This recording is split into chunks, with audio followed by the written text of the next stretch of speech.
Quer duplicar o valor da sua assinatura? Agora assinar o Observador dá acesso a todos os conteúdos e benefícios e ainda há uma anuidade ACP Bronze grátis.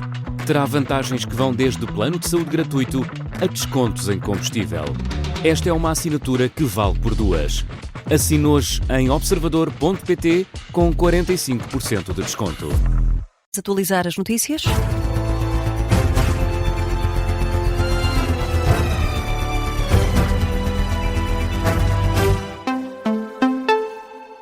Jornal das Três com a edição da Laura Figueiredo e começamos pela atualidade internacional. Depois do encontro com o presidente francês esta manhã, Volodymyr Zelensky diz que a guerra deve terminar o mais rapidamente possível.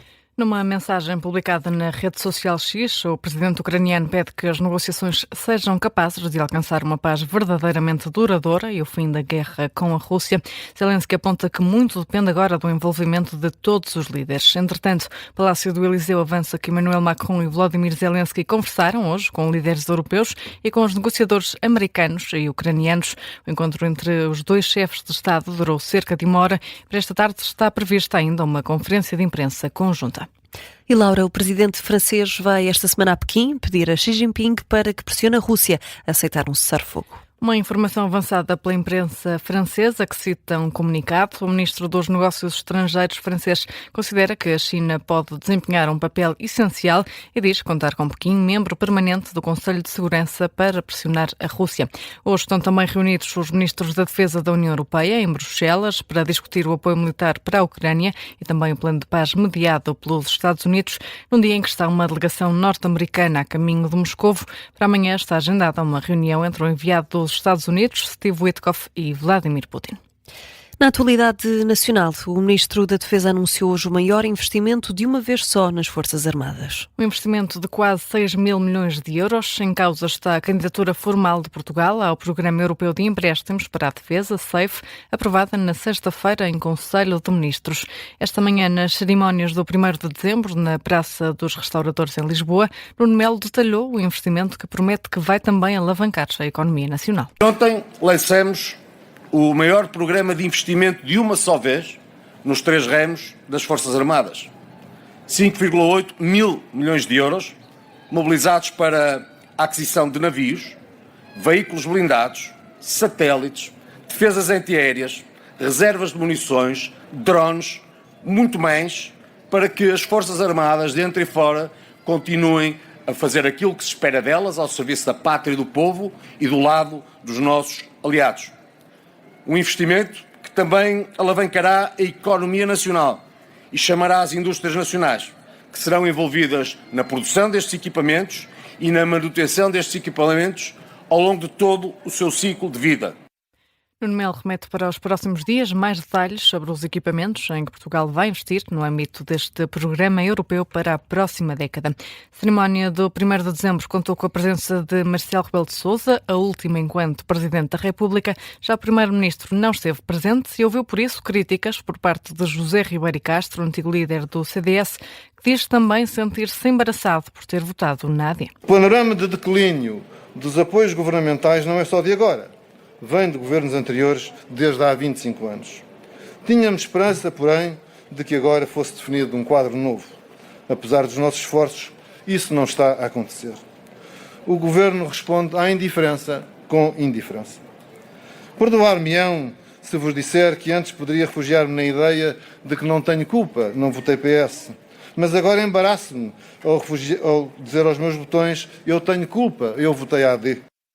José Ribeiro Castro, que é também atual presidente da Sociedade Histórica da Independência de Portugal e que discursou por isso nas cerimónias do 1º de dezembro, onde criticou a ausência de Luís Montenegro, conta que encontrou uma senhora que queria levar um presente ao primeiro-ministro e que ficou desiludida por não o encontrar. Ó, Sr. Ribeiro Castro, vim para aqui toda contente e já estou chateado. Vou-me embora.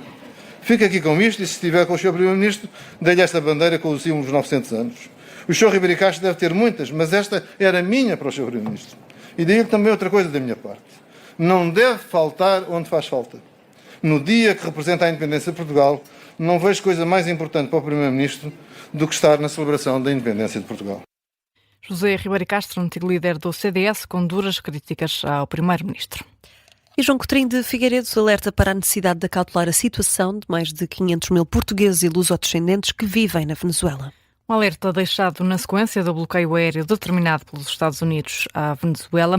Hoje, à margem de uma ação de campanha no Porto, o candidato presidencial lembrou a quantidade de portugueses no país. Ainda assim admite que o Presidente da República e o Ministério dos Negócios Estrangeiros têm tomado precauções. Há mais de 500 mil de portugueses e de lusodescendentes cuja situação tem que ser acautelada. Portanto, antes de grandes declarações ou proclamações sobre o que é o direito internacional e as intervenções que qualquer país pode ter sobre outro, ter a certeza, e isso, devo dizer, com algum agrado, que parece-me que quer o atual Presidente da República, quer o Ministério dos Negócios Estrangeiros, tem feito a preparação necessária para que essa comunidade esteja minimamente salvaguardada, sendo certo que aquele número de pessoas não poderá ser objeto de evacuação, por exemplo, portanto tem que ser acautelado de outra forma, sabendo, por exemplo, exatamente o que é que pode estar em risco nesta fase e em que zonas, em que regiões da Venezuela.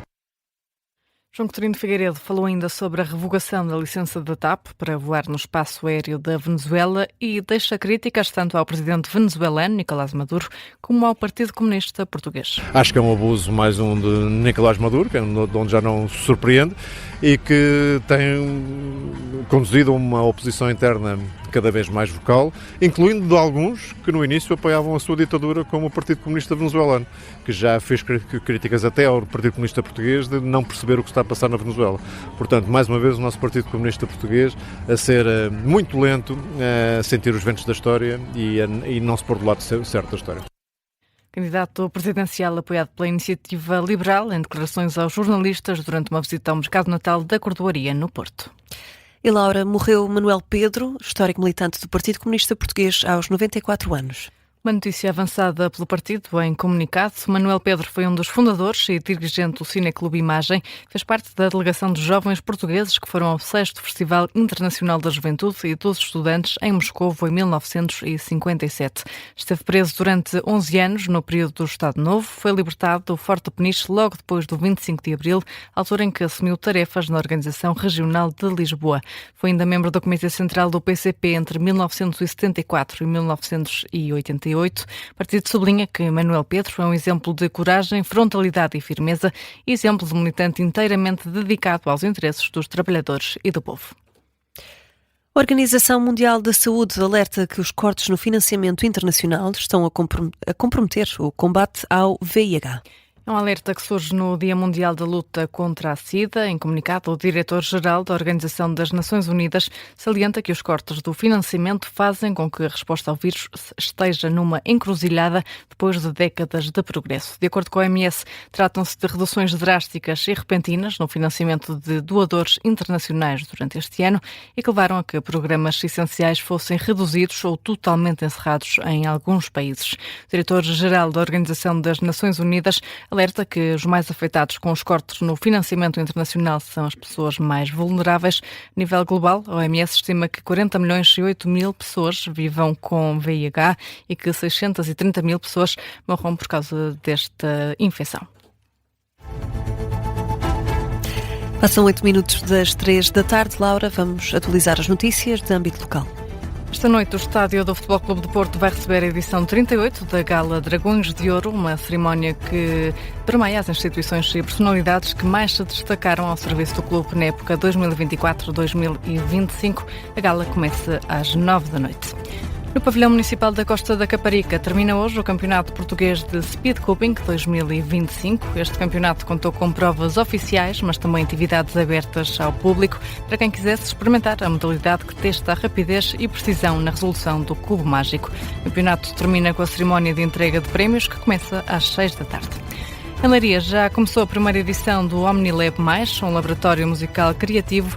O evento, destinado a idosos, pretende que os inscritos trabalhem num tema original que vai ser gravado, editado e depois, posteriormente, publicado em plataformas de música. Esta iniciativa decorre até às 7 da tarde na Black Box, em Leiria.